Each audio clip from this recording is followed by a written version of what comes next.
When novelist Emily St. John Mandel got divorced in 2022, she found that she couldn't properly move on with her life without the help of Slate. Why? I'll repeat. When novelist Emily St. John Mandel got divorced in 2022, she found that she couldn't properly move on with her life without the help of Slate. Why? I can't believe I have to sit down for the second one. Sorry. I saw the news article. Does it have to do with like, slate as like a building material? I have a slate roof on my house and it is a pain in the butt, but I could let that go. If my husband croaked, I probably wouldn't need to take the roof with me. This is a different type of slate. I was going to ask if it was the difference between like slate, the physical rock, or slate, like isn't there like a news outlet called Slate or something like that? There's that. Okay. Is it that? This is the news outlet. Okay. Was her husband an owner and she needed to leave with the intellectual property? No. What is it with me and like the most bureaucratic answers to these questions? Did she write a news article about the divorce or something? Did she write his obituary? He's not dead. Just write his obituary anyway. Oh, did she write for an advice column? Did she write a question for the person who answers when you write in and you're like, dear whatever, my adult daughter won't talk to me anymore? I see that article pop up all the time on my Facebook. Did he like slander her and then she needed Slate to clear her name or something? There was no slander. So it has to do with the news article. Does she know a journalist at Slate that she started dating and moved on because she found new love in media as a writer to writer? Yeah, so maybe she wrote an article? Keep talking about why any of this would be required for her to truly move on with her life. Sometimes people just need to talk it out. You tell me. Or like write an op-ed about it, or advertise for a new thing. I'm going to give you a clue. Other publications could theoretically have helped her too. Think, in what way might a divorced person want to move on, especially if she was a public figure? It's like respond to some kind of controversy. Did this have to do with the Coldplay incident?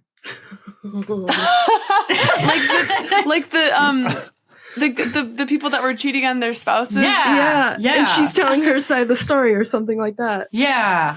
I've not heard that described as the Coldplay incident before.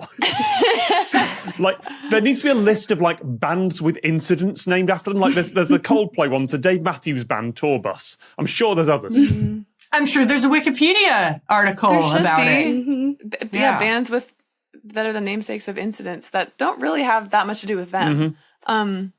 Except for the tour bus thing. That was fun. Yeah. Okay, why would they need a news if it's not to, like, clear your name or advertise something like a book or a review? Clear her name is interesting because she doesn't need to clear her name, but she does have to do something. Like tell her side of the story or something? She was finding it surprisingly hard to update her status via one organization in particular. Oh, is this a Wikipedia thing where it's like she needed to cite something to edit Wikipedia on the fact that she is divorced now? Yes, Wikipedia was asking for a credible source that she was divorced. I have some thoughts to add on this if you want.